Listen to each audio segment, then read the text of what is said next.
don't understand. I mean, they're not preparing for the event that you might need to call out. Right. A lot of these companies don't let their employees work from home, Yes. and that's not even an option. So you can see how parents are just up against a lot right now. Absolutely. What do they do? But then again, so is the district. So yeah, it's tough. We'll follow those negotiations very closely, Thank you, and of Coco. course, we'll continue to make sure that people understand where those resources are should they need it.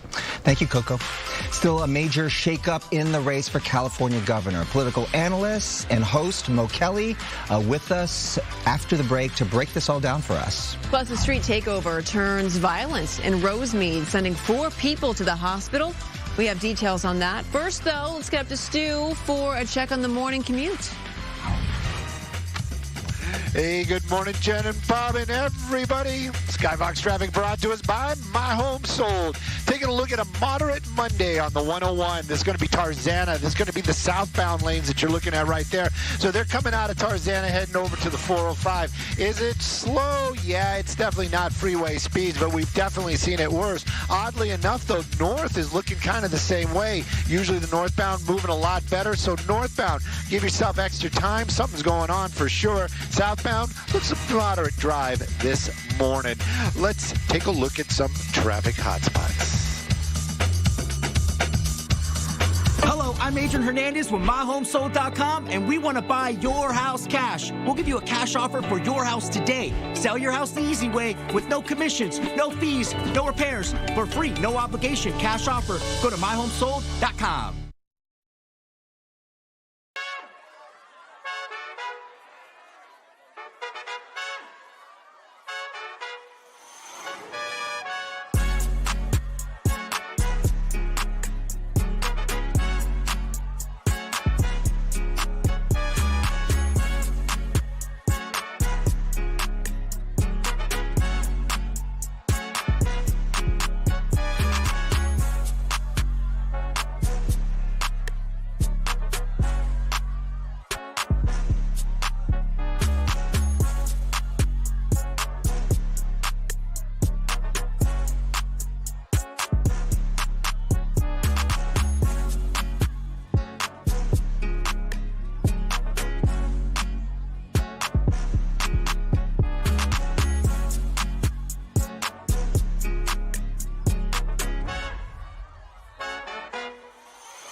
A look at some of our top stories this morning. The man suspected of setting that massive paper products fire in Ontario last week scheduled for arraignment this morning.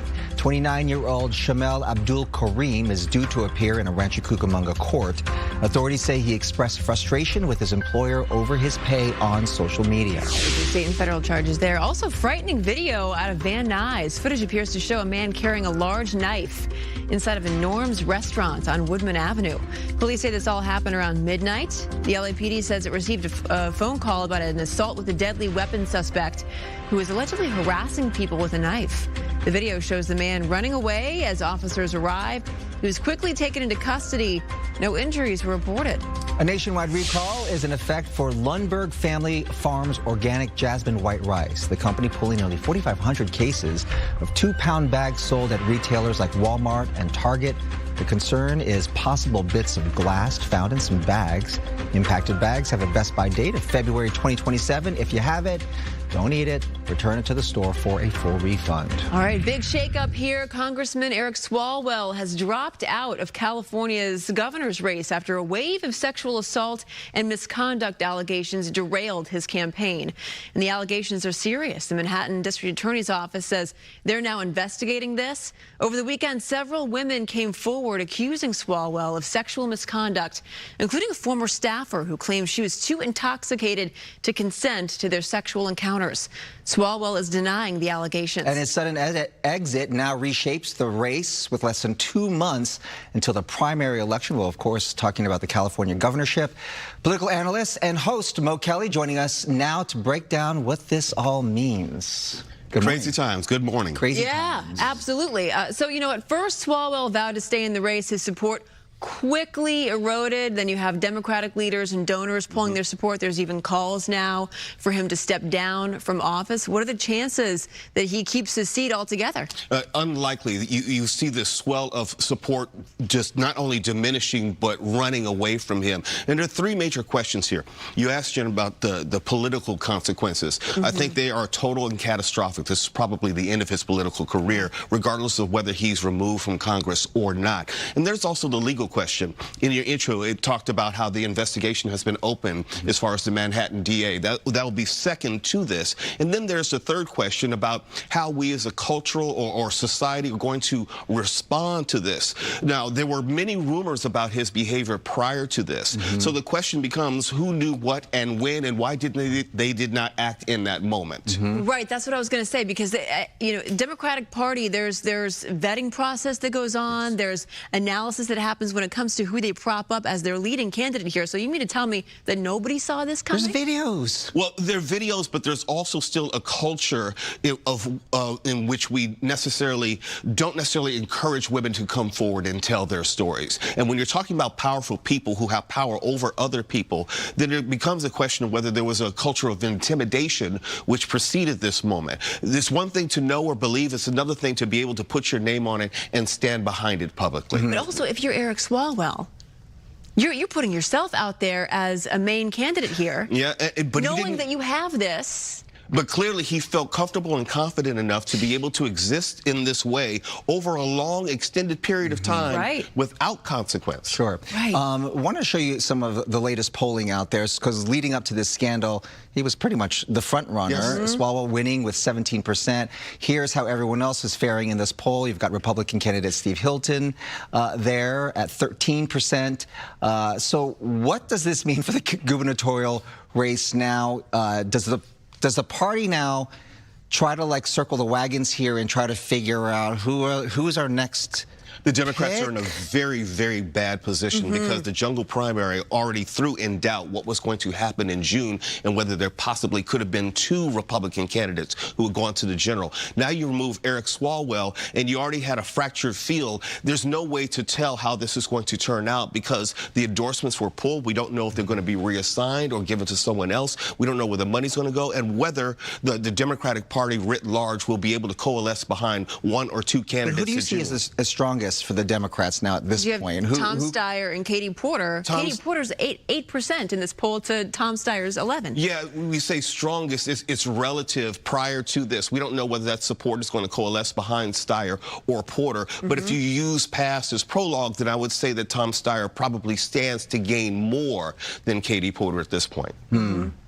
What about what you were talking about with the two Republicans now, the possibility that the two Republicans win this primary? How does this all change that calculus? Does it strengthen that possibility that we could have two Republican candidates here, or what happens there? Well, there's the good news, bad news. If nothing happened last week in regard to the endorsement from President Trump behind Steve Hilton, it would have been better for the Republicans in this moment, in the sense that there would be more likelihood of both of them moving through. But since President Trump has endorsed Steve Hilton, it makes it much more difficult for Sheriff Chad Bianco to move on into the next round. So 25% of voters now, according to this poll, undecided. What do Republicans and what do Democrats need to do here leading up to this race? We have to further distinguish yourself. Steve Hilton is still relatively unknown to, I would say, the independents and the Democrats that he may want to pull from. But he can use this moment, I'll say the downfall of Eric Swalwell, to shore up that support, as well as other Democrats. Eric Swalwell being out of the race helps everyone who is still in the race, but it's not determinative as far as what's going to happen in June with the primary. So do you see any breakouts here when it comes to the Democrats? You said this, so Swalwell gets out. Now you have someone like a Matt Mahan who is, up in San Jose. He immediately comes out with a statement denouncing Swalwell and presenting him as a different candidate now, too. So, we have a short time here, really, between now and May the 2nd, right, is when the mail-in ballots actually go out, so people start to make decisions here. Do you see some people start to float, I guess, above all of this? It could, but I hate predictions because you don't know how people are going to receive this information. If you weren't a Swalwell supporter before, you're definitely not now. You're not changed in that way. It's a matter of whether the Democratic Party can push people behind one or two candidates specifically. But where's that excitement? There is no excitement, and that's why you have so many undecided voters at this point. I'm not seeing any one particular candidate that Democrats are kind of rallying behind at this point. One miscalculation I think the Democrats made, because they did not have the bigger names in this race. It was thought for some time that maybe Rick Caruso was going to run, or even former Vice President Kamala Harris was going to run. When neither of those individuals ran, you had this vacuum, this void, and none of the candidates thus far have been able to fill it. So now does all the money sort of shift towards who they think the front runner is going to be? Yeah, that's the key proposition here. Who's going to be able to capitalize in a fundraising sense? Fundraising traditionally helps move forward polling, and polling moves forward fundraising. It's almost like it's the chicken or the egg at this point. Watch where the money goes, and you'll see where the polling will go. Is there any big lesson that any of these candidates are learning from this moment? Skeletons will eventually come out of the closet. Well said. Mo Kelly. Appreciate it. Don't take videos, don't send videos. Or just don't allegedly sexually harass or assault him. Or that. That's right. That part. Always great to see you, Mo. Thank you. Appreciate you. Be right back.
Ah, Oh, there are There's your friend. babies.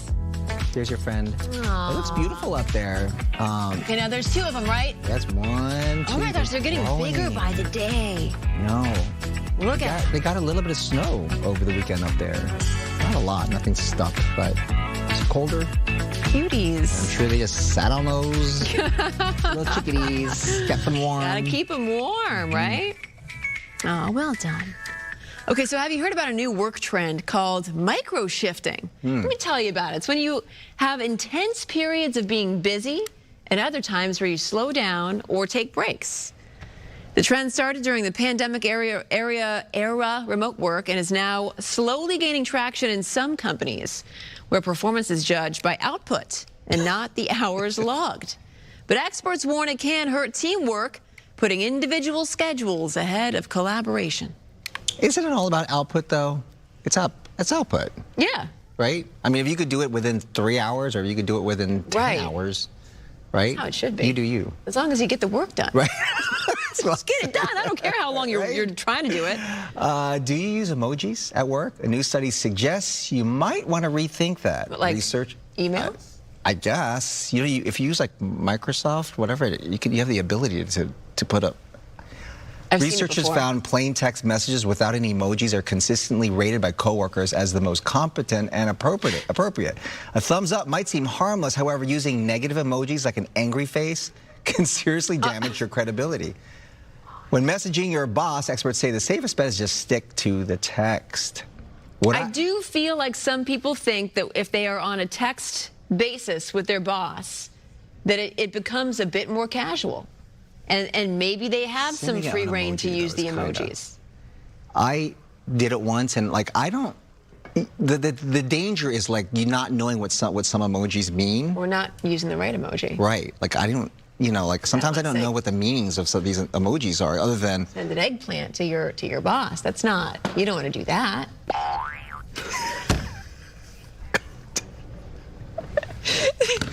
You're not Where's your doing head that. at? Where's your head at? I'm just saying. Gosh, you gotta use them the right way if you're gonna use them.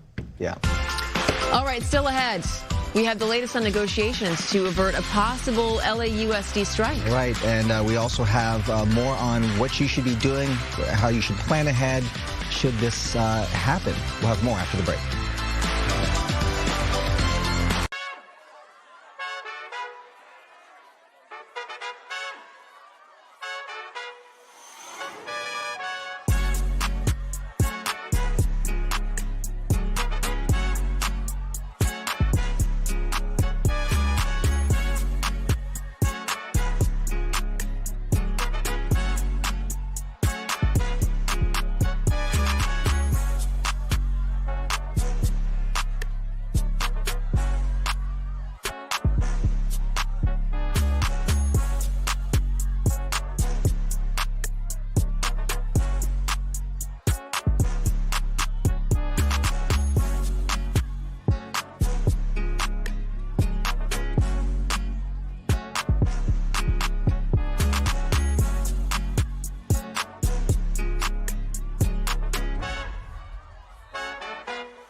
Almost 8:30 on this Monday. What'd you do over the weekend? Did you have any fun? Was on the soccer pitch. Had swim lessons. Soccer mom and then now. last night could not sleep at all. And I know how some people will say I didn't sleep at all. I literally didn't sleep a wink last night. The worst Even with feeling. like a little melatonin? Nothing. I took a melatonin. The eyes were closed. Then you can't take it too no late. sleep came. Right. There's a line. You know you're in trouble. You used to keep looking at the clock going like, oh my God. And then it's like a only whole 3 hour has hours, now passed 2 by. hours. Yeah. I know. Ugh. The I'm struggle sorry. is real. Listen, we can relate. Of course. It's happened to everybody on this schedule. The rain woke me up this weekend. Ooh. Late Saturday night into the Nice. early Sunday morning. Oh, so you were the one that got some rain. Yeah, I got some rain. We do still have some rain out there. We've got the instability, still some unsettled weather as we continue the rest of our Monday. And you can see it on our satellite radar pictures here. A cluster of showers moving into parts of Orange County, particularly the coast, all the way from Newport south into San Clemente and Oceanside, into even the border there into San Diego. So we do have some clearing here behind this cluster, but don't let that fool you. We do have more opportunities for showers. You can see upstream more of these clusters of moisture. So that chance for on again, off again shower activities is in the forecast for the remainder of today. There's that area of low pressure. It's a colder storm, so it's bringing us that instability. It's also keeping that snow level down to between 5,000–6,000 feet. So we are expecting a couple of inches more of snow for our local mountains, especially as we look into the latter part of this morning into the afternoon. We are going to look for a drying and warming trend beginning tomorrow into the upcoming weekend as high pressure, a weak one, will dominate. There's an area of low pressure moving in by Thursday, but I think most of that snow will stay into the Sierra Nevada. Temperatures today will range anywhere from 65 in downtown, that is below the average, 68 in Woodland Hills, to 40 in Big Bear with that snow chance to 72. That's it in Palm Springs. Wait till you see the weekend, though. I know you're planning for it. I'll be back with that. But first, let's check in on traffic. We've got Samada with a look at our freeways. Hey, Samada. Good morning, Maria. Good morning, everyone. Yeah, some roadways are dry and some roadways are wet, especially out towards Orange County. We'll pinpoint that for you. But for right now, we do have this collision out in the Riverside area. Big Rig versus another vehicle northbound 215 at Blaine Street. And it is taking away middle lanes. You can see the backup impacting areas along the 60 as well. And the 215 coming north just behind that collision. You're looking at speeds down to 7 miles an hour. And here's a look at the widespread rain as Maria and I continue to track this latest band of clusters of rain. San Joaquin Hills out towards Laguna Niguel, areas of the 5 as well as the 73 being impacted. And Hollywood Hills, though, we're clearing up and roadways there dry along that 101 at Pilgrimage Bridge. Back to you, Tim. All right, Samara, thank you. 4 people are shot and injured at a street takeover in Rosemead over the weekend. At a different street takeover, a car was set on fire in South LA overnight. Rachel Aragon joins us now with more. Good morning. Bob, Jen, good morning. Again, unfortunately, LA County Sheriff deputies responding to yet another street takeover, this time in South LA this morning. But take a look at this video right here. This is Rosemead, by the way, early yesterday morning after gunfire erupted.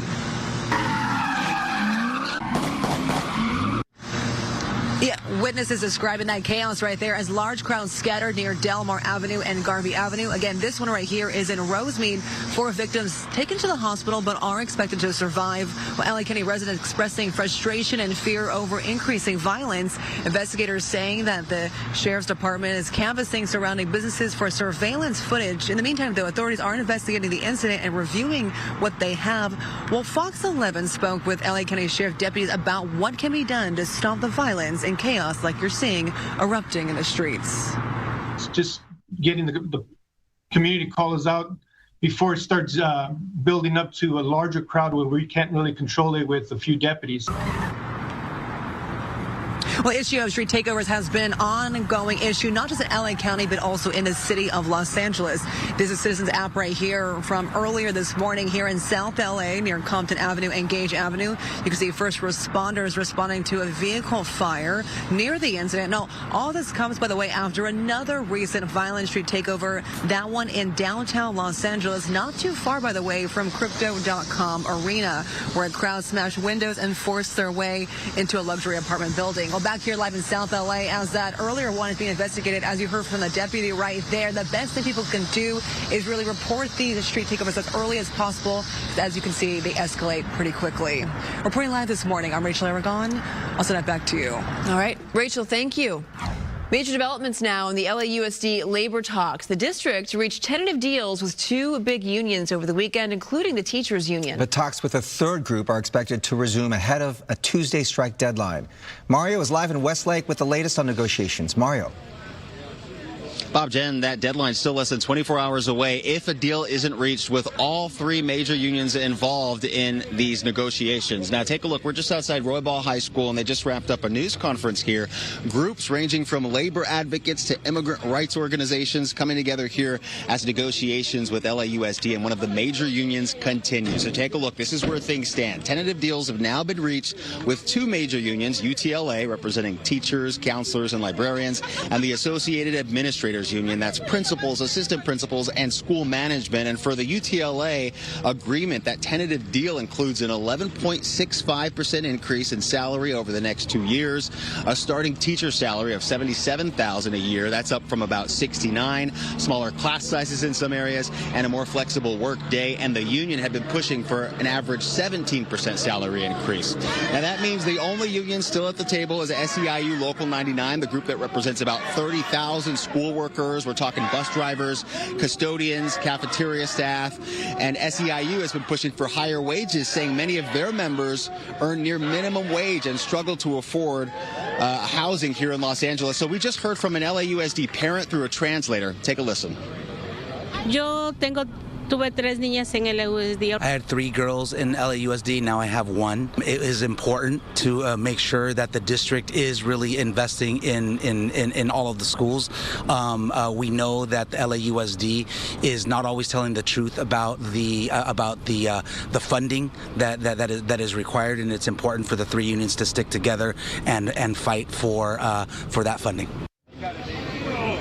Now, SEIU Local 99 remains in mediation with the district. They're also demanding more staffing, saying shortages are leading to safety concerns on campuses and less support for students with special needs. Now, we can tell you that the district says the contract with the teachers union is estimated at about $650 million each year, and district officials say negotiations talks will continue with the goal of keeping schools open. And something that was mentioned here from one of the speakers, one of the student speakers actually, if one of us has not won, all of us have lost. So a message of solidarity here. For now, live at Roybal High School in the Westlake area. Back to you. All right, Mario, thank you.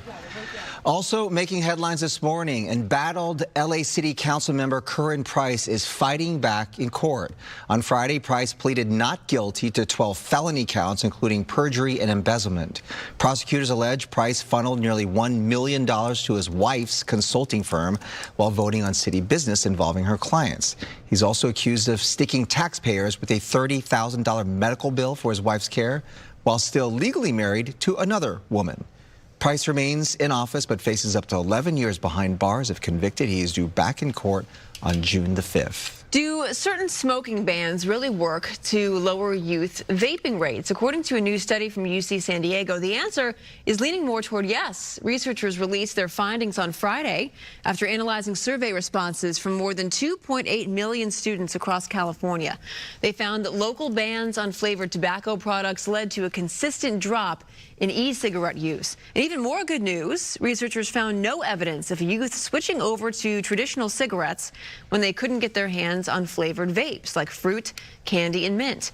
Overall, 6.2% of young people still vape in areas with flavored tobacco bans compared to 7.7% in areas that don't have those restrictions. You know, I lived in a time when people were still smoking in bars and stuff.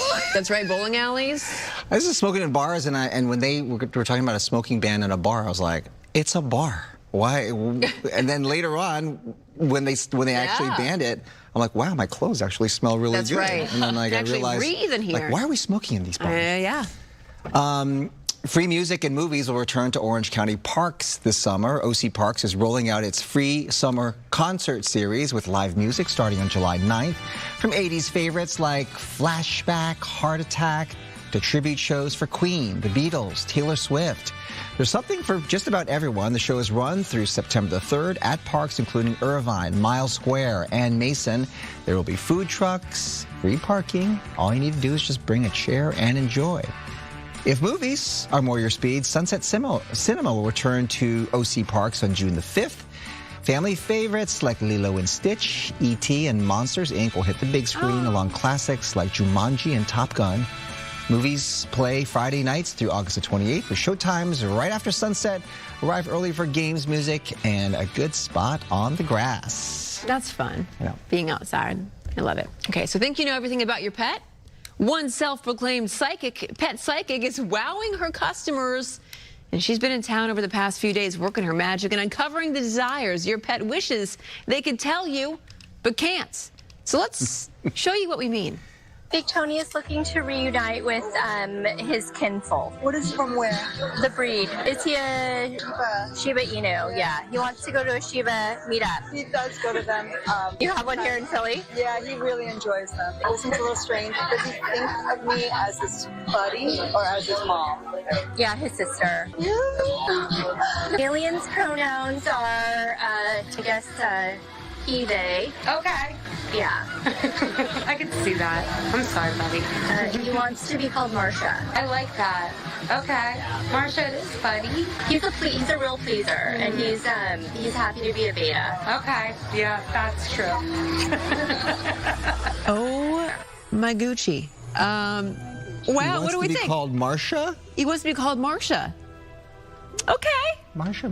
Now, the psychic behind the camera, Cynthia Okamoto, is selling out almost all of her pop-up readings in Los Angeles, but it's not just dogs that she can analyze.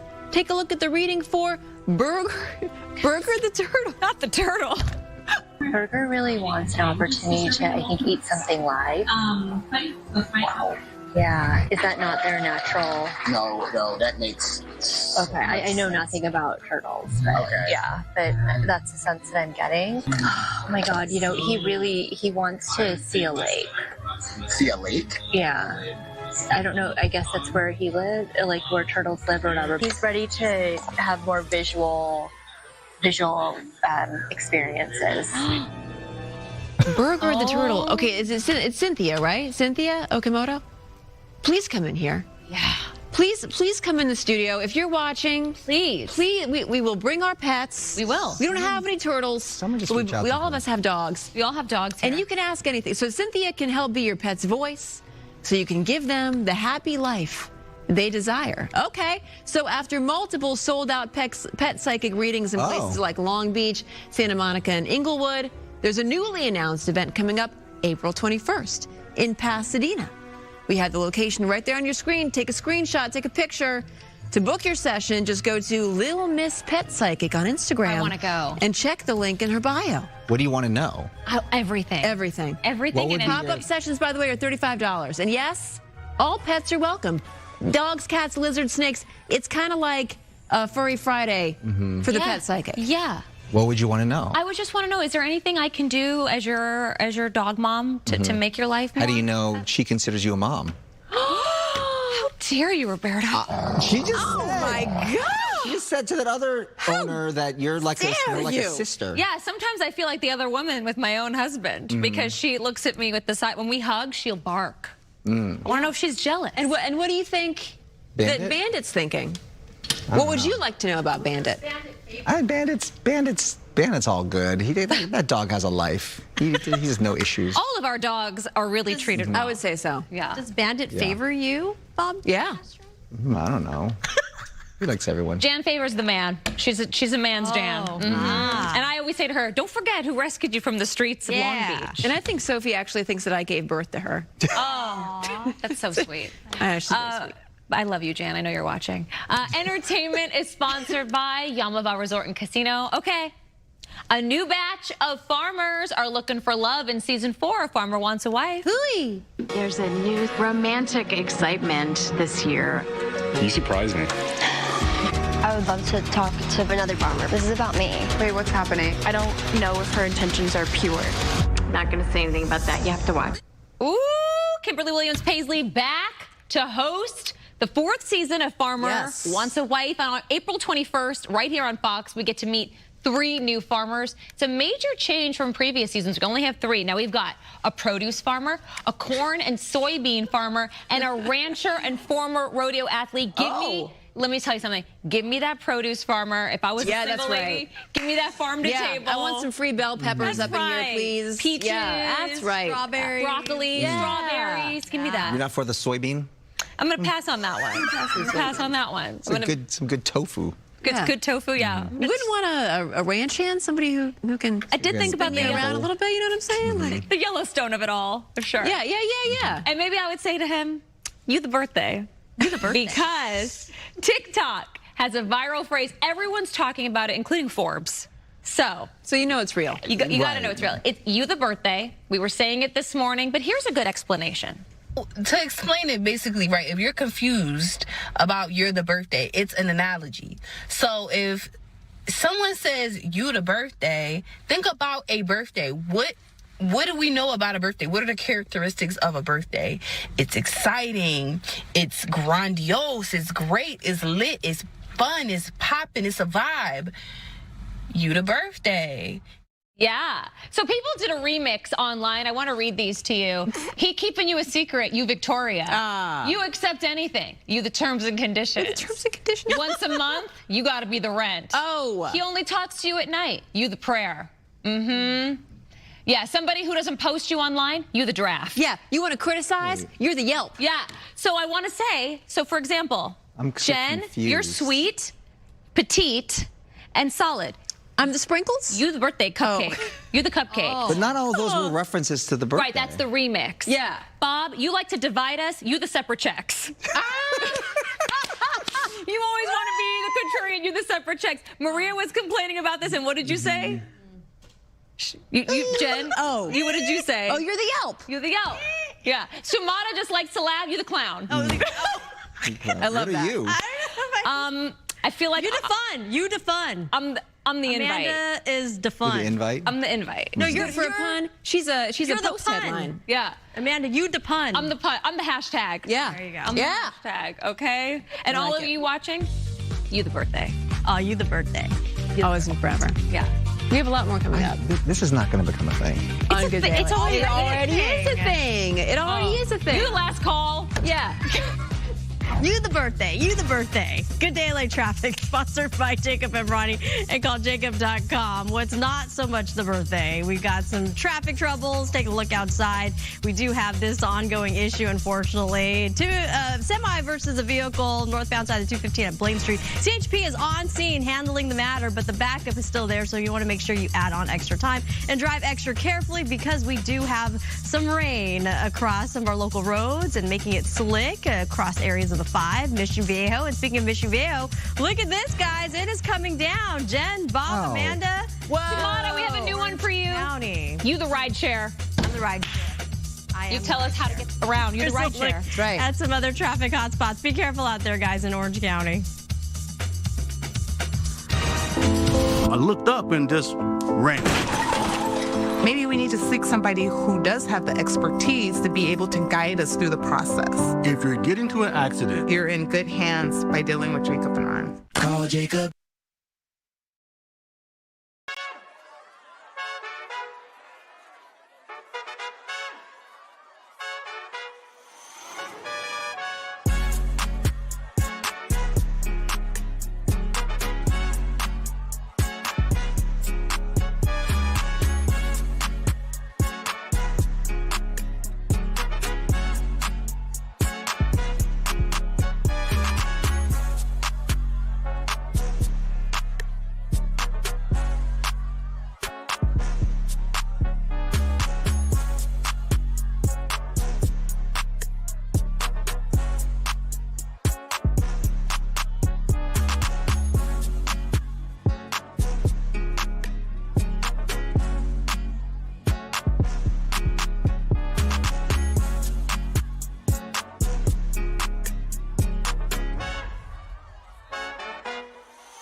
And this weather is sponsored by the law offices of Larry H. Parker. We've got a beautiful shot to show you here of Malibu. The waves are coming in. I usually don't like to recommend getting out in the water, especially after a couple of storms, but we do have just some light showers that we had, so I think it might be okay. But the surfer's definitely out there. A mixture of some sunshine and some clouds today, all because of this area of low pressure that is moving overhead. So this is bringing in some colder air, a little unsettled, so that will continue throughout the day today. Spotty on and off showers today.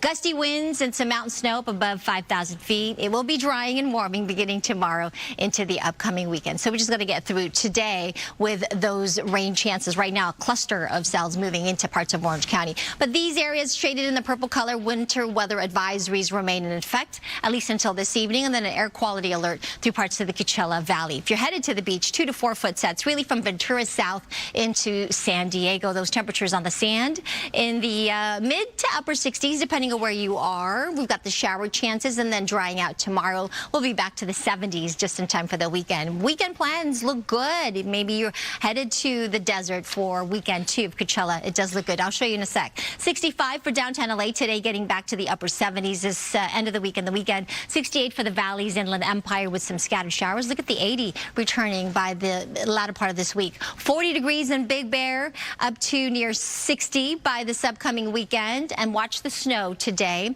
60 degrees in the high desert areas with that small chance for some scattered showers. And then out towards the Coachella Valley. 72, not bad, mostly sunny, but a little on the cooler side. We'll be back to the 80s the middle of this week, and then look at this weekend, 91 by Sunday. Back to you. All right, Maria, thank you. So it's a rite of passage for many high school seniors, but this year police say that the game's senior assassin is crossing a dangerous line. Check this out, this video released last year by a sheriff's department in Georgia. As you can see, a person is running down the street, chasing after a car and raising what first looks like a semi-automatic rifle. Well, it turns out it was just a toy gun. Authorities say it's all part of a game in which seniors target each other with water guns to win, but law enforcement says the reality is terrifying to bystanders. The game, in fact, has caused trouble closer to home. You can check out this image released a couple of years ago by Irvine police. The gun at the top of the screen is a real Glock pistol. The one below is a water gun taken from a teenager who was spotted on a Ring doorbell video outside somebody's house. Police say in the heat of the moment, it almost is impossible to tell the difference between a real and a fake. So parents, experts say if your kids are playing this, sit them down, remind them that in the real world, split-second mistake by a witness or an officer can turn a game into a tragedy. That's really scary. Yeah, that's super scary.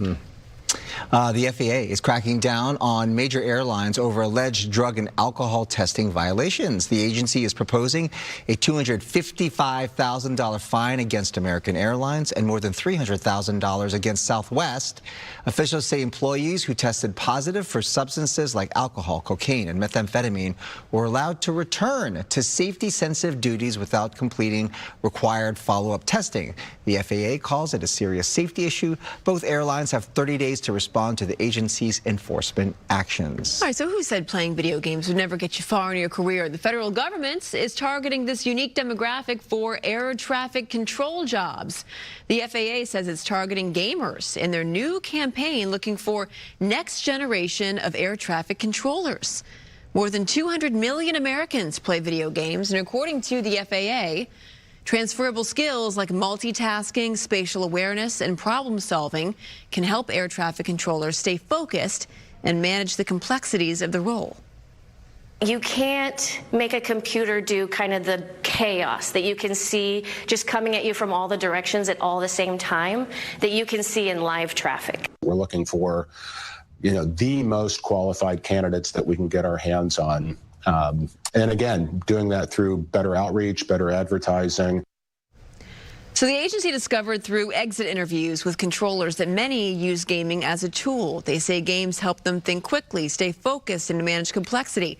The FAA will start accepting applications this Friday for its annual air traffic hiring window. I do know that at some of the larger airports like LaGuardia and LAX, it takes years to train up air traffic controllers to work at some of these major hubs. Right. So they're looking for, candidates right now to fill some of those smaller airports. Well, it makes sense that they're looking at gamers because in a weird way, like it's almost like playing a video game, right? With all the different moving parts and things.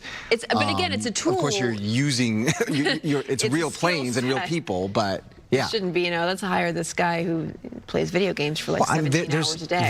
There's majors now in video gaming. It's true. Yeah. Right, So, and I also know that a lot of, like, for example, physicians will play video games because it helps them with their motor skills and multitasking. And there's a huge need for air traffic controllers. Yeah. And I think the starting salary is like $140,000 or something like that. So you can make a lot of money too.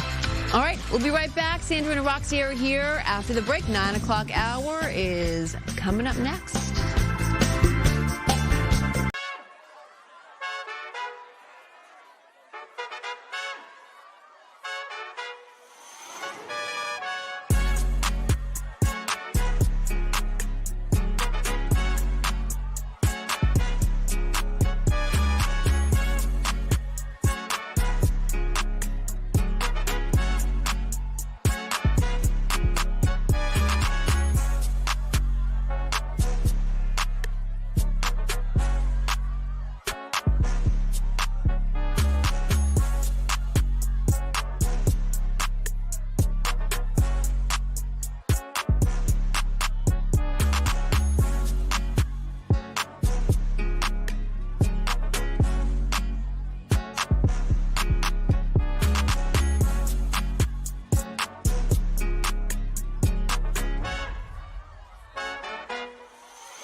Good morning, everybody, and happy Monday to you all. Thanks for being with us. I'm Roxy Carmody. Welcome back after a long weekend. Oh, thank you. Spring break is over. We're all back to the grind, right? I'm Sandra, and thanks for joining us. Let's take a look at today's headlines. So we do have team coverage this morning. As the LAUSD strike negotiations continue, we'll be speaking to a member of the Local 99 union in just a moment, as they are the last union yet to reach a deal. Plus, Riverside officials are investigating video showing a deputy seemingly scrolling a dating app during a standoff.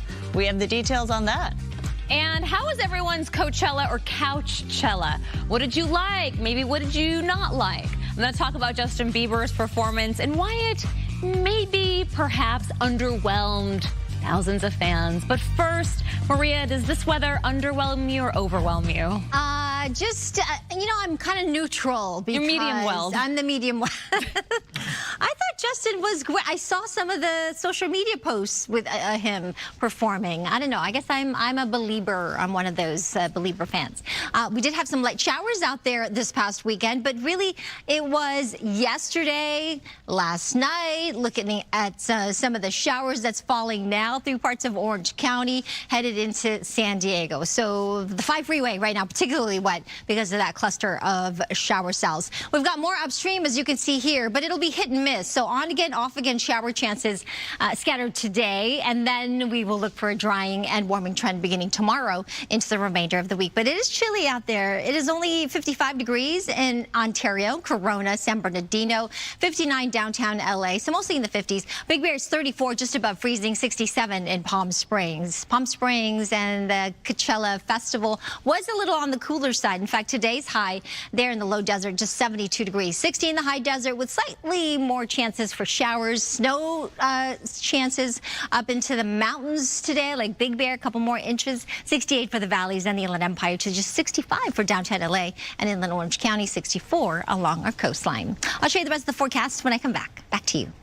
Maria, thank you so much. It's 2 down, 1 to go for LAUSD. The district has reached tentative deals with a pair of big labor unions. Talks with the third union are set to continue ahead of a Tuesday strike deadline, and Mario Ramirez is live in Echo Park with the latest on the negotiations. Mario. Sandra, Roxia, hi. We're just outside Roybal High School here, where several community groups, including Black Lives Matter LA and Turla, called on LAUSD to secure contracts with all 3 major unions involved in negotiations. And you can see this campus is open. We've been watching students check in here. But if this strike moves forward, hundreds of campuses like this one could be shut down.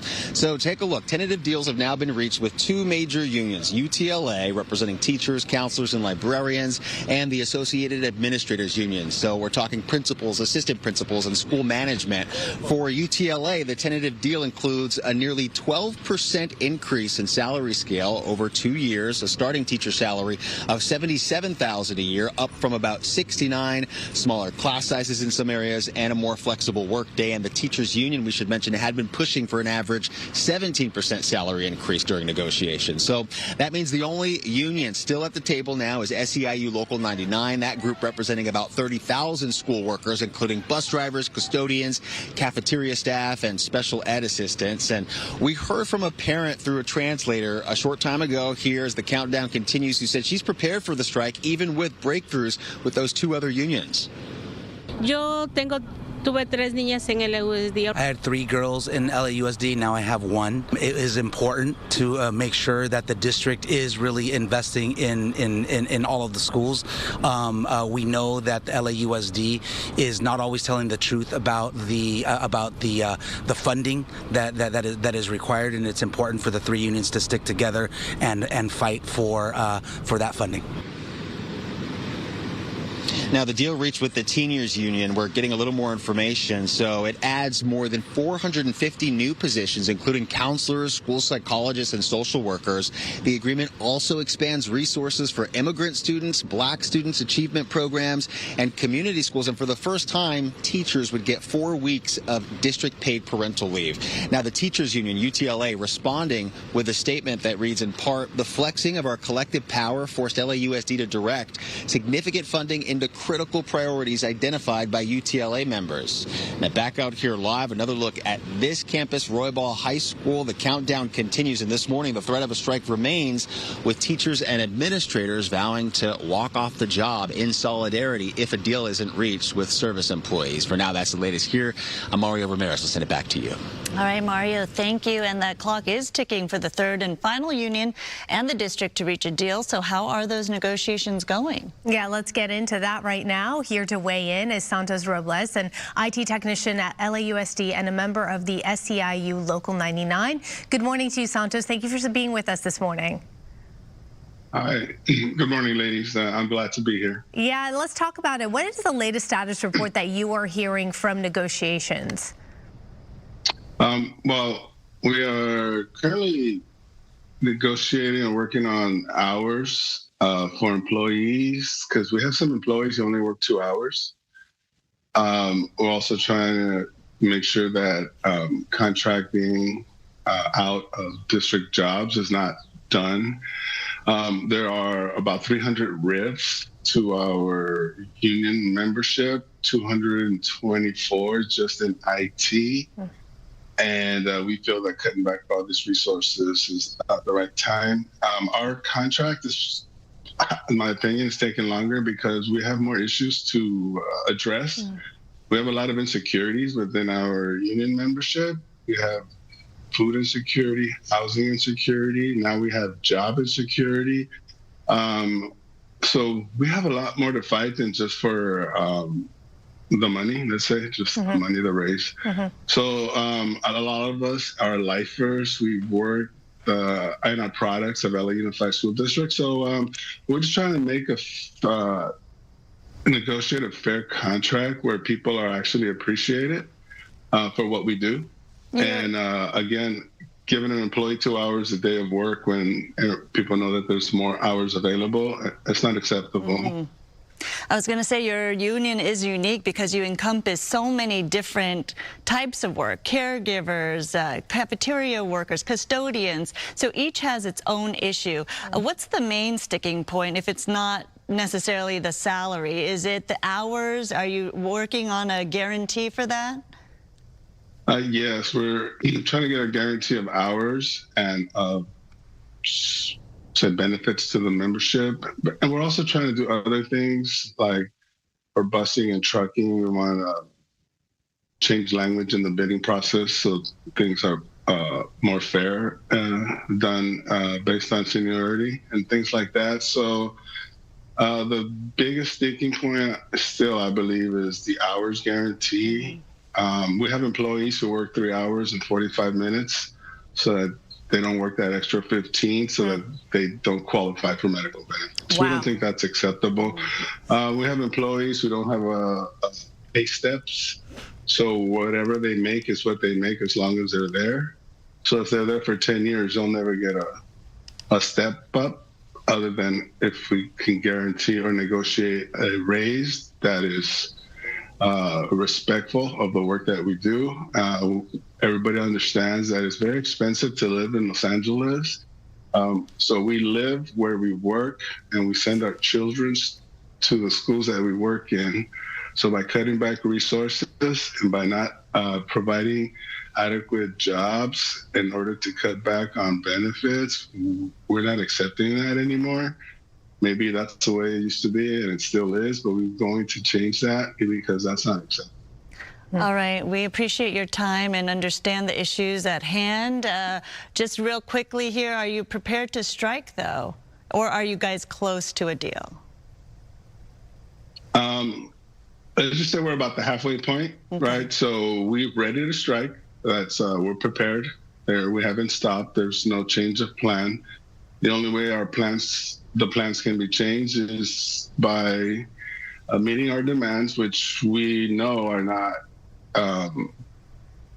detrimental to the district's financial standing, because see, we are 40% of the workforce, but only 10% of the payroll. All right, Santos. So we are underpaid, underappreciated. So we're in the middle. If they come with a good response, then there won't be a strike and everybody can go back to work and everybody can just go be happy. All right. Hopefully you work out a deal. Thank you so much for taking the time to talk with us and telling us about your issues. Good luck. Thank you. Of course, we want to hear from you at home, too. Last hour, we asked you, are you prepared if LAUSD employees do go on a strike? So here are the results. Pretty split right now. Yes, plan in place, 46%, but 54% say no, fingers crossed. And don't forget, you can leave us a comment, too. We'll show them in the next half hour, but certainly a very divisive issue right here. So hopefully they can come to a deal soon. That's a big story. The other big story this morning, Congressman Eric Swalwell's race for California governor is over. The announcement comes after the Manhattan District Attorney's Office said they are investigating a sexual assault claim made against Swalwell Over the weekend, several women came forward accusing him of sexual misconduct. At least one of them is a former staffer who claims that she was too intoxicated to consent to their sexual encounters. Swalwell is denying the allegations. He had been a leading contender in the crowded governor's race. Here's a look at his statement, which was posted on X. He says, "I'm suspending my campaign for governor. To my family, staff, friends, and supporters, I am deeply sorry for mistakes and judgment I've made in my past. I will fight the serious false allegations that have been made, but that's my fight, not a campaign's." More than 50 former staffers signed a letter calling the claims serious and credible. The allegations prompted several Democrats to withdraw their support. Swalwell is not out of the woods yet. The lawmakers are also weighing whether to expel Swalwell from Congress. That move would require a 2/3 vote in the House. Now, with Swalwell dropping out, there are 7 Democrats left in California's gubernatorial race. You have Javier Becerra, Matt Mahan, Katie Porter, Tom Steyer, Tony Thurmond, Antonio Villaraigosa, and Betty Yee. There are also 2 Republicans running for governor, former Fox News host Steve Hilton and Riverside County Sheriff Chad Bianca. A Riverside County Sheriff's deputy is facing an internal investigation after being caught on camera, not with his eyes on the suspect, but allegedly on a dating app. Aerial coverage last Wednesday shows Special Enforcement Bureau deputies responding to a standoff with the suspect after a pursuit crash in Harupa Valley. At one point, a deputy was seen looking at his phone. Reports say he appeared to be scrolling through a woman's dating profile. The Riverside County Sheriff's Office released a statement saying the deputy's behavior does not reflect the department's standards, and they are vowing to take appropriate action. The suspect, by the way, in the standoff was later found dead from a self-inflicted gunshot wound. On to this now. Ever wonder what's in a diaper before a baby wears it? California may start requiring companies that make, distribute, and sell diapers to list all ingredients on the packaging. Disposable diapers can contain various chemicals and plastics linked to potential health and environmental risks. If the bill becomes law, it would go into effect in January 2028 to give manufacturers time to use up current stock and adjust packaging and ingredients as they see fit. 9:13 still to come. Amanda's joining us with your entertainment headlines, including the debate that's surrounding Justin Bieber's Coachella performance. We'll discuss that, but first a check on traffic. And Good Day LA Traffic is brought to you by DTLA Law Group Accident and Injury Attorneys. Here's a look at our real-time traffic map. I do want to point out the showers in South Orange County. So that's where a lot of the roads are wet. So be extra careful, especially on this North 5 freeway at El Toro. You can see that the freeways are wet. So please drive extra slowly and carefully there. As we take a look at some of our drive times here, it doesn't look too bad on that West 10 between the 5 to the 4-5, just 29 minutes there. Now here's a look at some of the other traffic hotspots.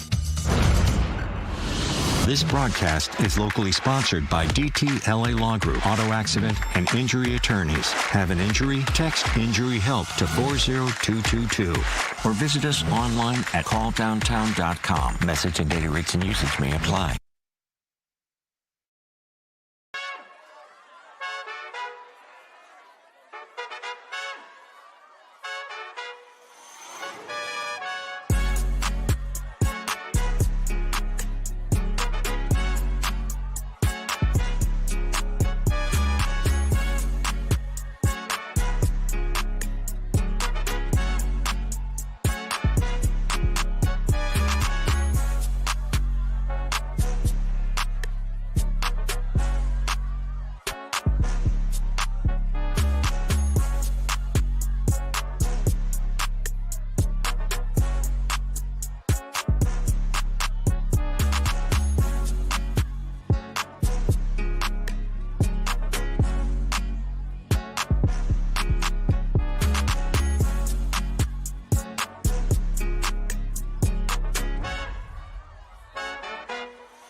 Hello. Hello. What's going on? Let's kick off some entertainment, shall we? Okay, catch us up. Okay. Entertainment sponsored by Yamava Resort and Casino. Between space and Super Mario, movie milestones are back, baby.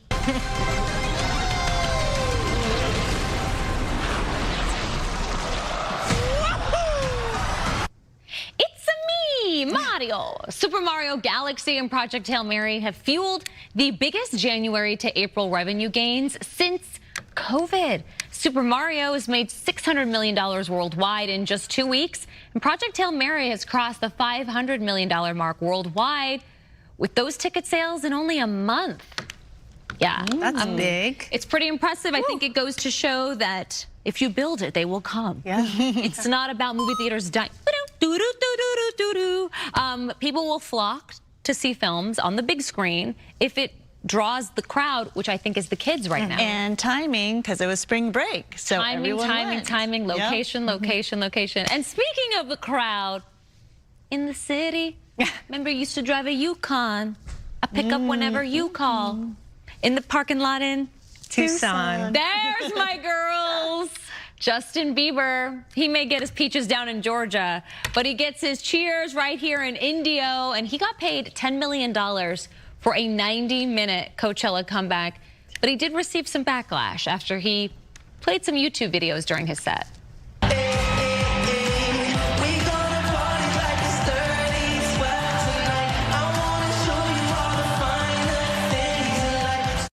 He's singing. Yes, singing along with his songs, yes. Okay. The singer actually used a laptop to scroll through some music videos and even some jokes. I like it as cash. That's what some people are saying. Yeah. So your team, it was intimate. I guess so. I mean, I like the fact that it just seems like he's just kind of doing it off the cuff. I like that style. He was playing music videos, some viral clips, some jokes and memes during the headlining gig. One moment that stuck out to me was when he sang Baby, but with his grown man voice. So remember, like Baby is when he was, baby. Oh, that's when he was young, and now hear him go, baby. Was it creepy? It was, you know what? I have to say it was sweet because he had the video of him in the background, and it was a sweet kind of nod to where he is now, where he was then. But I will say the joke that I think is really funny that everyone's sharing is at least he pays for premium YouTube because we didn't have to sit through ads. Very good. So that's it. Yeah. You know, over the years, there has been some legal back and forth with his former manager, Scooter Braun. Last year, he settled with Scooter Braun, paying him $31.5 million in some canceled shows and commissions that he owed him. He doesn't right now own his former catalog, but he is claiming back ownership of his masters, of the newly recorded ones. But also, doesn't Coachella have to sign off? Like, they knew what he was going to do up on stage. Yeah, it wasn't They knew, like, okay, no performers. I'm going to bring a laptop. I think Coachella knows, for the most part, the blueprint of what they're going to do on stage. They do have rehearsals. Yeah. Sometimes some curveballs are thrown, and you don't know what you're going to get. If you're paying $10 million, I feel like you would have a little bit of an understanding about what you're about to get. I'm sure. Also, some people are saying he could have just stood there and earned his $10 million because he's Justin Bieber. Yeah. That's true. So there you go. Yeah. I think it's more people just annoyed that he made that much money in 90 minutes. Our producer said, I can't just scroll YouTube, by the way. Right? No.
And welcome back to you. I'm meteorologist Maria Quaban. Good Day LA weather is sponsored by Pechanga Resort Casino. We've got a mixture of some sunshine and some clouds. Look at these clouds here. Again, these are all related to an area of low pressure. We've got some instability and unsettled weather rotating around this area of low pressure that is very nearby. We had some impressive rain totals, actually. Very varied, though, dependent on where you were. Yesterday, last night, and even early this morning, really Orange County getting hit with some of those showers. But Running Springs got an impressive 1 1/3 inches, a little over that. Nordoff Ridge, 1.14 inches. Silverado Canyon, in Orange County, 0.6 inches, and about 1/3 in Ontario. Huntington Beach got a little over 16/100 thus far. We do have more cells rotating around this area of low pressure upstream. Right now, that cluster of showers moving over parts of Orange County, San Diego, but there's more on the backside of this area of low pressure. So that chance for scattered showers will continue today, along with some mountain snow. There is a winter weather advisory above 6,000 feet, so travel up to the mountains can get a little bit sketchy with those strong gusty winds and that snow falling down to as low as 5,000 feet. Drying, warming trend, though, is on tap for tomorrow into the upcoming weekend. So that's the good news for Coachella, too. That's upcoming this weekend. It's going to be much warmer, actually, as you head out to the low desert. Right now, we're looking at that winter weather advisory through our mountains. We've got some winds blowing in the Coachella Valley, so we do have a poor air quality alert and statement there for the low desert. 65 in downtown LA today. That's it. So staying below average. I'll send it back to you. Maria, thanks so much. Beyonce fans, get ready for the softest drop yet. Just in time for the 10-year anniversary of Lemonade, the album is getting a lullaby remix.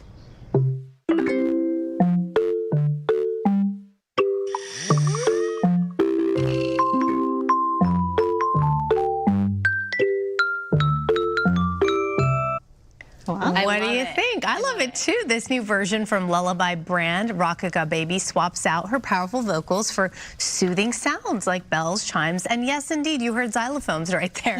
And there is a local connection as well. One of the co-creators is based in Pasadena. The full 12-track album is out now, just ahead of the original anniversary later this month. I might just put this on at home. So cute. I feel like my kids are a little older now, but I think they might still like it. I might just listen to it sans kids. Just me, myself, and I. But while we're on the subject of Beyonce and while we were on the subject of Coachella, I think it is fair to say Beyonce had one of the best headlining acts at Coachella, in Coachella history, with Lemonade. The best intro set. It broke records online, and so it was elaborate, right? Yeah. So how do you top that? You just don't. You just then you do what Justin did. Yeah. Scroll you too. There we go. Opposite. Do you? We'll be right back.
9 to 9:30 on this Monday morning. I'm Roxy Carpadian. And I'm Sandra Endo. Thanks for joining us. Oh, the weather was a little different yesterday, right, That's Maria? right. That's A little right. moody. Good morning to you. I'm Maria Coban. I wanted to say my name too. Okay. Yeah, go for it. It was nice though, right? We enjoyed the weekend with kind of, dependent on where you were, with the showers. So some places didn't get any rain at all and got so much sunshine. But then yesterday, I think a lot of us got some light sprinkles at minimum, and then some rain this morning. So we do have unsettled weather that will continue today, and then we could get more rain and snow as well up into the mountains. In fact, we've been tracking Jackie and Shadow and those two little birdies, and they're doing well. Might get a little snow up there in the higher elevations later this afternoon. Then tomorrow we'll start the drying trend and warming trend as well. But right now we're watching this cluster of showers, these cells moving across South Orange County, getting ready to move into the lower desert areas like Elsinore, Temecula. You'll get some showers here in just a few moments, and then another cluster of cells just offshore. It's going to be like that for the rest of today, kind of on again, off again shower activity as we get on with the rest of the morning and into the afternoon. Yesterday, we did reach a high of just 70 degrees for downtown LA. That's first in a series of days, 9 days to be exact, of above average highs. So we kind of broke that streak with yesterday's cooler than average temperatures. We didn't really get measurable rain in downtown LA, even though we got some light sprinkles. We did get the first day of the month, 5/100th of an inch of rain. Today, just 65 degrees expected for that high. So that's below the average and even cooler than yesterday's 70 degrees. Our sunset time later this evening at 7:23. Oh, speaking of Jackie. Oh, look at the little eaglets. I don't know if this is Jackie or Shadow, but the eaglets are feasting. Hungry. A little cloudy, though. They may get some snow later this afternoon. So Beautiful shot. Yeah, beautiful. Okay. Now back to you. All right, thank you, Maria. A U.S. blockade of all ships going in and out of Iranian ports was due to start this morning after talks with Iran broke down over the weekend. That's right. Vice President J.D. Vance headed up those 21-hour talks with Iran in Pakistan, the highest level negotiations between the two countries since 1979. Vance presented a final offer that would require Iran to fully reopen the Strait of Hormuz, stop funding terrorist proxies like Hamas, Hezbollah, and Houthis, and accept a broader peace and security deal. We've made that as clear as we possibly could, and they have chosen not to accept our terms. Iran will not have a nuclear weapon. The U.S. Central Command says the blockade will allow ships not stopping in Iran to pass through the strait. Before the war, 20% of the world's oil traveled through the waterway, but that has essentially grounded to a halt. Now that the peace talks with Iran failed, the naval blockade of Iranian ports has begun. Political analyst and foreign policy expert Lindsay Keith spoke with Good Day LA earlier this morning about where it all goes from here. The president telling me that he really doesn't care if there's a deal or not. He had said earlier yesterday that he believed that Iran was going to come back to the negotiating table after the U.S. walked away without a deal in Islamabad over the weekend with, obviously, Vice President J.D. Vance. And President Trump had said he believed that they would come back soon. So I asked the president how long is he willing to wait before re-engaging in war, and he said, don't really care if they come back or not because they have them right where they want them. But he said the ceasefire is holding. He also said that there's other countries who are going to help with this blockade. Now, we don't know who those countries are yet. The president wouldn't say who has agreed to help. We know that it is not the United Kingdom. So, Lindsay, what does that blockade actually look like? And this is targeted specifically at Iran, but could it also be pressuring other countries that might be sort of helping Iran in that they're still buying oil from Iran? Yeah, this is ultimately another card that President Trump is trying to play to pressure Iran to either come back to the negotiating table or to break them economically. So as you mentioned, Bob, it is specifically targeted at Iranian ports and their vessels. So the U.S. essentially saying that they will allow other ships to come through as they approve. But this is targeted at Iranian oil. And as you mentioned, really 20% of the world's oil flows through the Strait of Hormuz, and a lot of that going to China. So obviously the president meeting with Xi Jinping right now, it's scheduled for next month.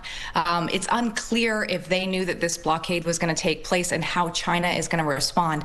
They did move ahead earlier in the year and store additional oil to help them, expecting something like this may happen. But it's really a strategy that President Trump is trying to apply right now. The big question is, does this break the ceasefire? Because Iran has already come back and said if they block their ships and their ports, that they see this as escalation. So could we see a fire exchange later today? That is really the crux here. More to come on that, but back here locally, spectators run for safety when a street takeover ends with 4 people getting shot in Rosemead over the weekend. And in South LA, a car goes up in flames at a street takeover overnight. Rachel Aragon joins us now with more. Rachel. Hey, good morning. Yeah, sheriff deputies here in LA County investigating yet another street takeover. This one, as you mentioned, in South LA early this morning. But take a look at this video here. This is of Rosemead early yesterday morning after gunfire erupted.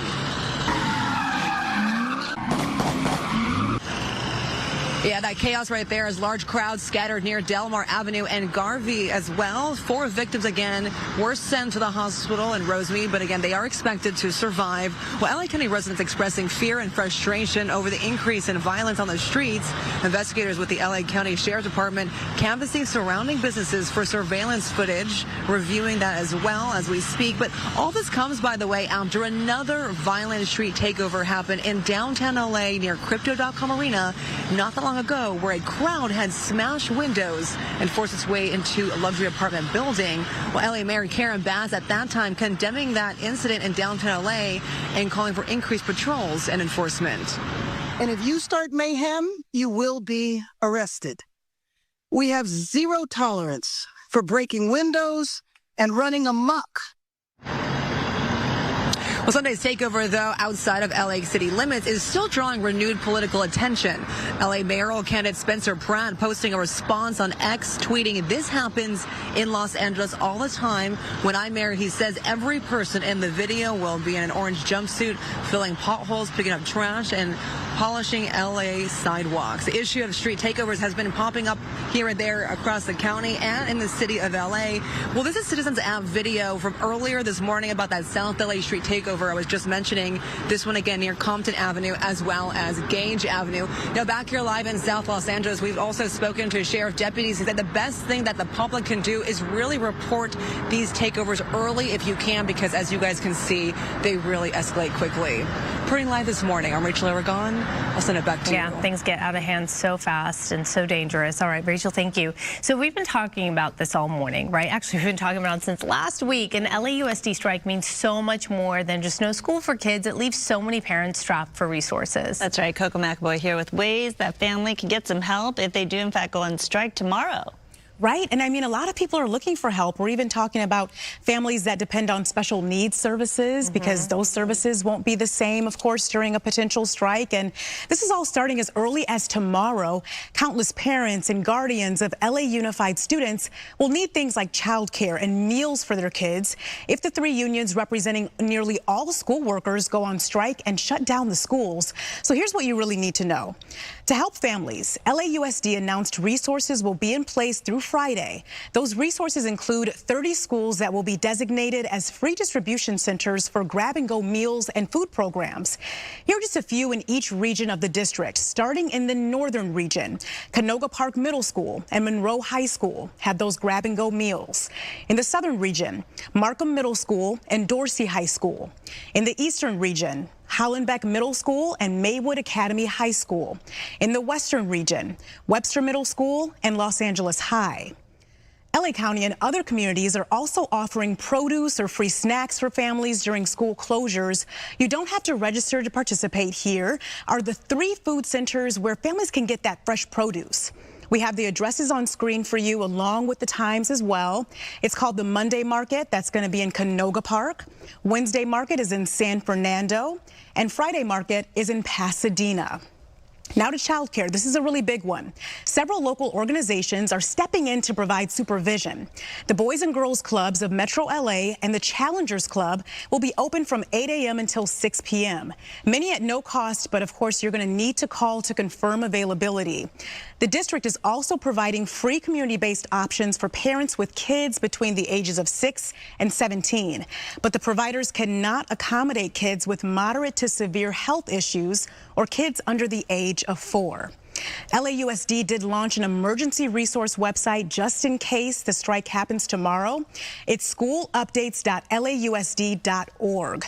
The potential strike, of course, has a lot of people talking, and we do want to keep hearing from you throughout the morning. This morning, we had a poll question. We were asking, are you prepared if LAUSD employees strike? Here are a few comments that you left for us. Let's see. This is Justin from Los Angeles. He says, yes, my wife has the hardest job in the world being a stay-at-home mom. Pay our teachers more. Let's see another comment here. Ross from Los Angeles said, had to drive my mom into town to help out this week if the strike happens. I'm lucky to have help. I think that's a huge thing for a lot of people, right? Yes. Be lucky enough to have someone you can drive into town, right? Not everyone even has that option. Right. Exactly. Not everyone has sick time available, you know, so they have to figure out what exactly they're going to do if the strike happens tomorrow. But at the same time, you see people saying pay the teachers too. So there's kind of the, you know, two sides. Well, their deal is reached, the tentative agreement. So 2 out of the 3 unions have reached a deal. Fingers crossed they work out something today before any of this happens tomorrow. Right. We'll have to see. A lot can happen. We'll be watching it. Thank you, Coco. All right, Coco, thank you. On to this now. Congressman Eric Swalwell has dropped out of California's governor's race after a wave of sexual assault and misconduct allegations derailed his campaign. The Manhattan District Attorney's Office says that they are now investigating. And over the weekend, several women did come forward accusing Swalwell of sexual misconduct, including a former staffer who claims that she was too intoxicated to consent to their sexual encounters. Swalwell denying the allegations. His sudden exit now reshapes the race with less than 2 months until the primary election. And earlier on Good Daily, political analyst and host Mo Kelly joined Bob and Jen to talk about all of that. There were many rumors about his behavior prior to this. So the question becomes, who knew what and when, and why didn't they did not act in that moment? Right, that's what I was going to say, because you know, Democratic Party, there's vetting process that goes on, there's analysis that happens when it comes to who they prop up as their leading candidate here. So you mean to tell me that nobody saw this coming? There's videos. Well, there are videos, but there's also still a culture in which we don't necessarily encourage women to come forward and tell their stories. And when you're talking about powerful people who have power over other people, then it becomes a question of whether there was a culture of intimidation which preceded this moment. It's one thing to know or believe, it's another thing to be able to put your name on it and stand behind it publicly. But also, if you're Eric Swalwell, you're putting yourself out there as a main candidate here. Yeah, but knowing that you have this. But clearly he felt comfortable and confident enough to be able to exist in this way over a long, extended period of time without consequence. Sure. Want to show you some of the latest polling out there, because leading up to this scandal, he was pretty much the front runner. Swalwell winning with 17%. Here's how everyone else is faring in this poll. You've got Republican candidate Steve Hilton there at 13%. So what does this mean for the gubernatorial race now? Does the party now try to like circle the wagons here and try to figure out who is our next The Democrats pick? are in a very, very bad position because the jungle primary already threw in doubt what was going to happen in June and whether there possibly could have been 2 Republican candidates who had gone to the general. Now you remove Eric Swalwell and you already had a fractured field. There's no way to tell how this is going to turn out because the endorsements were pulled. We don't know if they're going to be reassigned or given to someone else. We don't know where the money's going to go and whether the Democratic Party writ large will be able to coalesce behind 1 or 2 candidates. But who do you see as strongest for the Democrats now at this point? And Tom Steyer and Katie Porter. Katie Porter's 8% in this poll to Tom Steyer's 11%. Yeah, we say strongest. It's relative prior to this. We don't know whether that support is going to coalesce behind Steyer or Porter. But if you use past as prologue, then I would say that Tom Steyer probably stands to gain more than Katie Porter at this point. Also making headlines this morning, embattled Los Angeles City Council member Kern Price is fighting back in court. On Friday, Price pleaded not guilty to 12 felony counts, including perjury and embezzlement. Prosecutors allege Price funneled nearly $1 million to his wife's consulting firm while voting on city business involving her clients. He's also accused of sticking taxpayers with a $30,000 medical bill for his wife's care while still legally married to other women. Price remains in office, but faces up to 11 years behind bars if convicted. He's due back in court on June 5th. Britney Spears has voluntarily checked into a rehab following her DUI arrest last month in Ventura County. She was booked on suspicion of driving under the influence of a combination of alcohol and drugs. It is not clear when she entered rehab, but her last social media post was on Saturday night. An emergency restraining order on the more than $6 billion merger between Nexstar Media Group and Tegna has been extended for another week. A federal judge says in Sacramento that it'll give him time to decide if the deal should be blocked longer. 8 attorney generals and DirecTV want the judge to halt the merger until their antitrust lawsuit is resolved. They argue the merger will raise consumer prices and harm local journalism. Nexstar's attorney says just the opposite will happen. Parent company Google raising the prices on YouTube Premium, including individual, family, light, and music premium options. YouTube's individual plan is increasing from $13.99 a month to $15.99. The family subscription going up $4 from $22.99 to $26.99. Subscription rates for YouTube Music also going up $1 a month for individuals and $2 a month for families. Netflix, Paramount Plus, Amazon Prime Video have all raised their subscription prices this year. This comes just a few days after Amazon announced it is raising its Prime Video ad-free plan to $4.99 a month. That's up $2. Amazon is also rebranding its ad-free tier to Prime Video Ultra. In exchange for the hike, Amazon is adding some perks, including 4K streaming, better audio, and the ability to stream on 5 devices at once. Existing ad-free subscribers were automatically moved to the new plan. If you don't want the upgrade, you'll have to manually switch back to the base ad-supported tier. All right, coming up, a special fundraiser is helping support the fight against childhood cancer. I'll introduce you to Eli Morrison, the legacy he leaves behind, and the incredible event coming up that you can participate in.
Welcome back. There's an event coming up this week to benefit a very important cause, the battle against childhood cancer.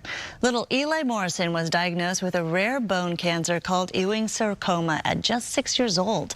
And after a grueling 17 cycles of chemotherapy, surgery, and radiation therapy, his cancer came back. Despite his diagnosis, Eli spent the last 2.5 years of life living it to the fullest, making memories with his family and spreading joy. His mom says his energy was infectious. He would say, which is, so, unusual considering the circumstances, every day is a great day. And who could I share my happiness with?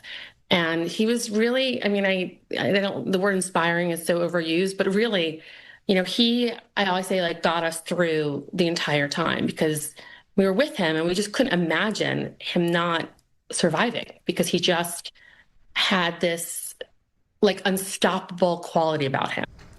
Sadly, Eli passed away when he was 9 years old, and for the last 3 years, his family has been fighting on his behalf to help find better treatment for kids with cancer and the families who need support through all of this. So they created the Eli Sunshine Fund, named after Eli.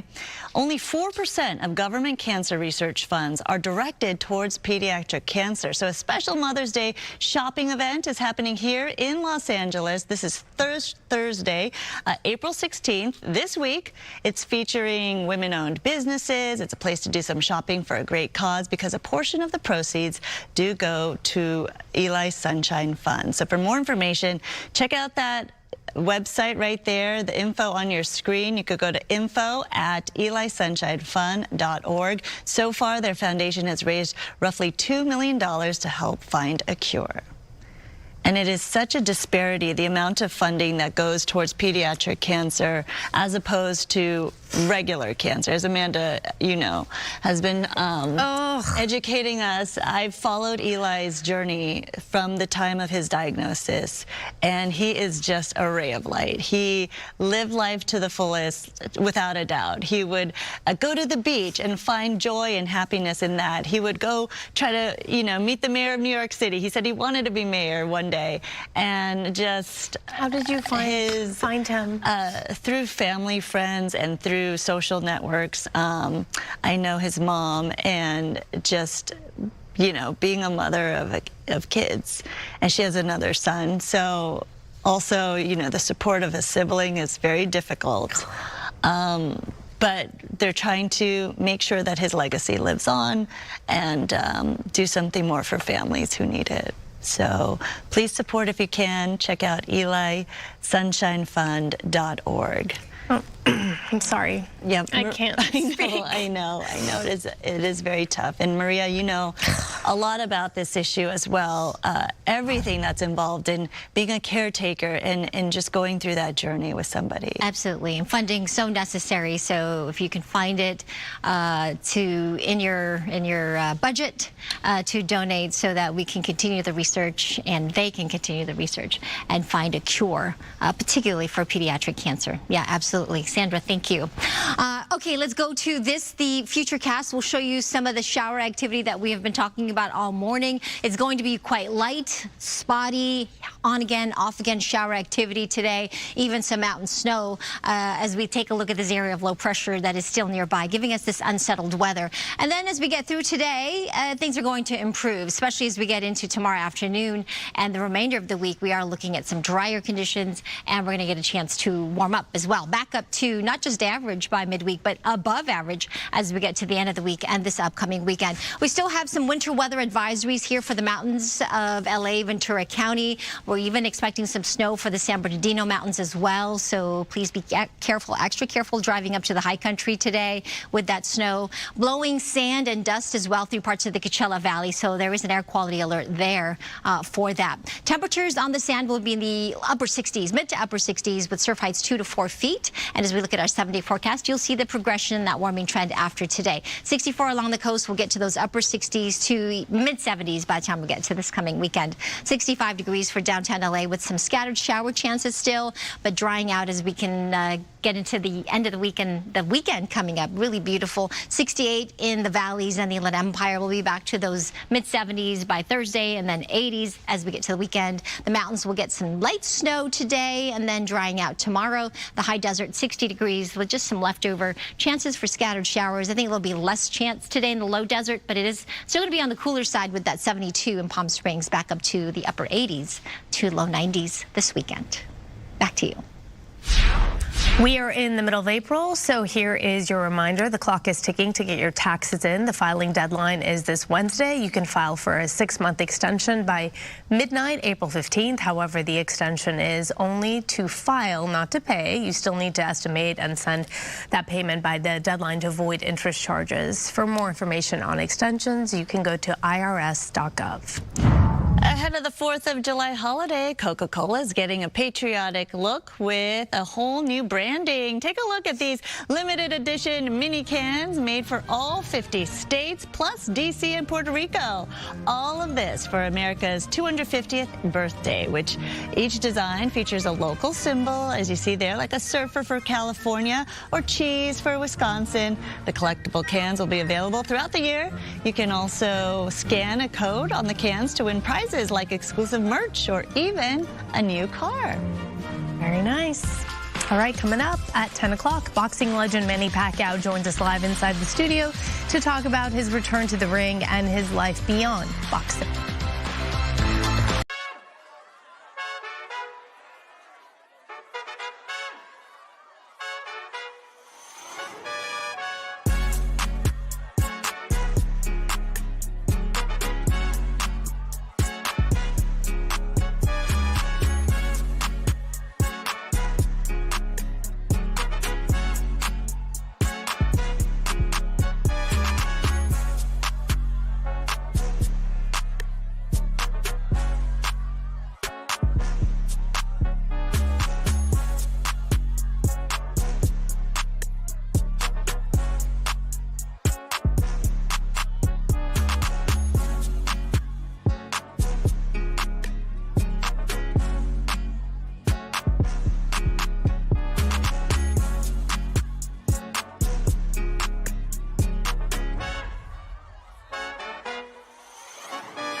Hey there, good morning. Welcome to 10 a.m. right here. These are the stories we're covering for you this Monday morning. The LA Unified School District reaches tentative agreements with 2 of the 3 major unions involved in contract negotiations, but there's still the threat of a strike. We're live with those details coming up. And just hours ago, President Trump gave the go-ahead for a U.S. naval blockade of Iranian ports and its coastline, saying any ships that come near it will be destroyed. And we still have some showers out there. The latest on our satellite radar pictures, you can see a cluster just moved through parts of Orange County. And then there's more just offshore. I'll tell you what that means and what it'll mean for the rest of the day coming up in my complete forecast. Maria, thank you. Developing news, the LAUSD moving closer to averting a strike. The district has reached tentative deals with 2 of the 3 major labor unions. And Mario Ramirez live in Westlake with the latest on the negotiations. Mario. Sandra, Roxy, we're just outside Roybal High School here in the Westlake area near downtown. And without a contract secured for all 3 of the unions involved in negotiations here, there is still the possibility of a strike tomorrow. Now, take a look. It could impact hundreds of campuses across the district. This is where things stand this morning. UTLA representing teachers, counselors, and librarians, and the Associated Administrators Union, that's principals, assistant principals, and school management, have both reached a deal with the district. Now, for years, starting teacher salary of $77,000 a year, up from about $69,000, smaller class sizes in some areas, and a more flexible workday. The teachers union had been pushing for an average 17% salary increase during negotiations. So that means the only union still at the table now is SEIU Local 99. That group representing about 30,000 school workers, including bus drivers, custodians, cafeteria staff, and special education assistants. And they're demanding higher wages, claiming their workers get paid an average of $35,000 a year, also pushing for more staffing, saying shortages are leading to safety concerns on campuses. Meanwhile, we heard from a parent here through a translator this morning as the countdown continues, who said she's prepared for a strike, even with breakthroughs with those other 2 unions. Tuve 3 niñas en LAUSD. I had 3 girls in LAUSD. Now I have 1. It is important to make sure that the district is really investing in all of the schools. We know that the LAUSD is not always telling the truth about the funding that is required, and it's important for the 3 unions to stick together and fight for that funding. Now, the deal with the teachers union also adds hundreds of mental health and support staff. It sets new special education staffing standards and for the first time includes paid parental leave for teachers. The union also reacting to the deal, saying in a statement, quote, "The flexing of our collective power forced LAUSD to direct significant funding into critical priorities identified by UTLA members." Now, district officials say the contract with the teachers union is worth about $650 million each year, and they say talks will continue today with the goal of keeping schools open. For now, live here in the Westlake area at Roybal High, I'm Mario Ramirez. Back to you. Let's hope that deal happens, Mario. Okay, thank you. But in case that deal doesn't happen and the LAUSD goes on strike, that means much more than just no school for kids. That's right. Coco here with us with what families are saying and, you know, what they can still get for free. And for free is really the key, right? Because a lot of families might end up struggling because they don't have that child care. They don't have the meals and such that they're used to having. And this strike could come as early as tomorrow as well. So that's something really important to note is countless parents and guardians of LA Unified students will need things like child care and meals for their kids if those 3 unions go on strike and schools shut down. So here's what you need to know. To help families, LAUSD announced resources will be in place through Friday. Those resources include 30 schools that will be designated as free distribution centers for grab-and-go meals and food programs. The hours are typically 9 to noon, though some locations may open as early as 7:30. On day 1 of the strike, which is potentially tomorrow, families can pick up multiple days' worth of meals at once, which is up to 6 meals per student. LA County and other communities are also offering produce or free snacks for families during school closures. You don't have to register. Here are the 3 food centers where families can get fresh produce. We have the addresses on screen for you, the times as well. Monday Market in Canoga Park, Wednesday Market in San Fernando, and Friday Market in Pasadena. Now to childcare. Several local organizations are stepping in to provide supervision. The Boys and Girls Clubs of Metro LA and the Challengers Club will be open from 8 a.m. until 6 p.m., many at no cost, but you need to call to confirm availability. The district is also providing free community-based options for parents with kids between the ages of 6 and 17. The providers cannot accommodate kids with moderate to severe health issues or kids under the age of 4. LAUSD launched an emergency resource website just in case. It's schoolupdates.lausd.org. The potential strike, of course, has a lot of people talking, wondering what's going to happen. We want to keep hearing from you. So today's poll question we're asking you is, are you prepared if LAUSD employees strike? You see the poll right there. We've got 46% of people saying, yes, I've got a plan in place. 54% are saying no, fingers crossed. So you can visit foxla.com/vote to cast your vote. Leave your comments as well, because we're going to be sharing them throughout the morning. But, you know, people have a lot of questions about this, especially when it comes to special education services. I've seen people ask about that, because what the district is going to be providing is like hotlines for families, or they've got online materials, but it's nothing like that one-on-one that you need. That's right. And I was just thinking about, what if that happened? Would I have a plan in place? I don't. Right. You know, a lot of people would have to call in sick from their own jobs just to make sure that they can watch their own kids. And as you mentioned, if you're under 4 years old, there's no place to go. There's no place to go. Exactly. So that's a huge issue. And some people don't have those sick days either. So, right. Yeah, that is, it's a big one. It's stressful, I imagine, very stressful for so many parents right now. Okay, well, we'll see what comes of it. A lot can change. Yes, let's hope. Within a day, right? Coco, thank you. Speaking of a lot can change, this happened. Congressman Eric Swalwell's race for governor for California is now over. The announcement comes after the Manhattan District Attorney's Office said they are investigating a sexual assault claim made against him. Over the weekend, several women came forward accusing him of sexual misconduct. At least one of them is a former staffer who claims that she was too intoxicated to consent to their sexual encounters. Swalwell is denying the allegations. He had been a leading contender in the crowded governor's race. Here's a look at his statement, which was posted on X. He says, "I'm suspending my campaign for governor. To my family, staff, friends, and supporters, I'm deeply sorry for mistakes and judgment I've made in the past. I will fight the serious false allegations that have been made, but that's my fight, not a campaign's." Meanwhile, more than 50 former staffers signed a letter calling the claims serious and credible. The allegations prompted several Democrats to withdraw their support.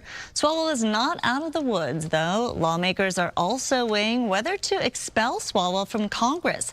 Now, that move would require 2/3 of vote in the House. And with Swalwell dropping out, there are 7 Democrats left in California's gubernatorial race. You have Javier Becerra, Matt Mahan, Katie Porter, Tom Steyer, Tony Thurmond, Antonio Villaraigosa, and Betty Yee. There are also 2 Republicans running for governor as well, former Fox News host Steve Hilton and Riverside County Sheriff Chad Bianco. 4 people shot at during a street takeover in Rosemead over the weekend. And a car was burned during a street takeover in South LA overnight. Rachel Aragon standing by with all the details. Rachel? Hey, good morning. Earlier today, in fact, LA County Sheriff deputies were investigating yet another street takeover, this time in South LA near Gage Avenue. But take a look at this video right here. This is Rosemead, by the way, after gunfire erupted during a street takeover yesterday morning.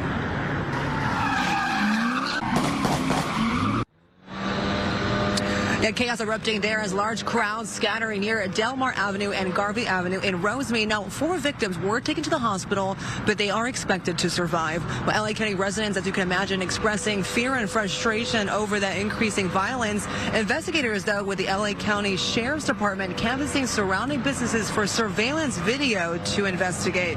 A reminder, all this comes after another recent violent street takeover. That one happened in downtown Los Angeles near Crypto.com Arena, where a crowd smashed windows and forced their way into a luxury apartment building.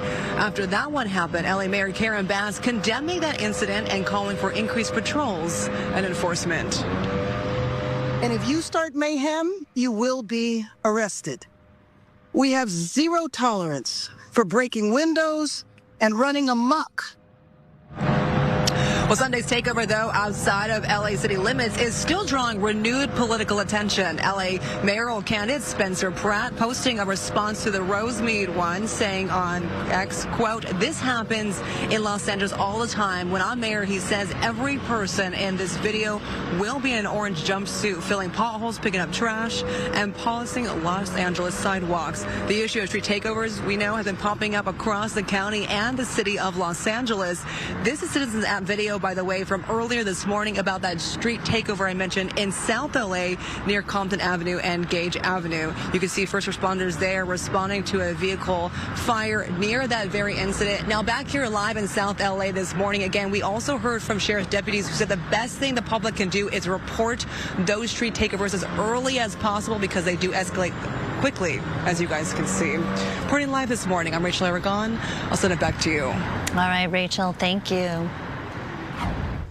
All right, let's talk about our showers and the chance for more scattered showers throughout the day today. As we take a look at our satellite radar pictures, you can see that there is a swath of moisture that moved through parts of Orange County, and there's a cluster of some heavier cells actually just offshore that will make its way inland right off the border of Orange County and San Diego. There's more upstream, as you can see here, scattered about. It's rotating around this area of low pressure that is over Southern California right now. So we're going to continue to see this instability throughout the morning and even into the afternoon as that low pressure system continues to move overhead. Things will start to quiet down as we get into tonight, and into tomorrow we'll start that warming and drying trend. But today, staying on the cooler side.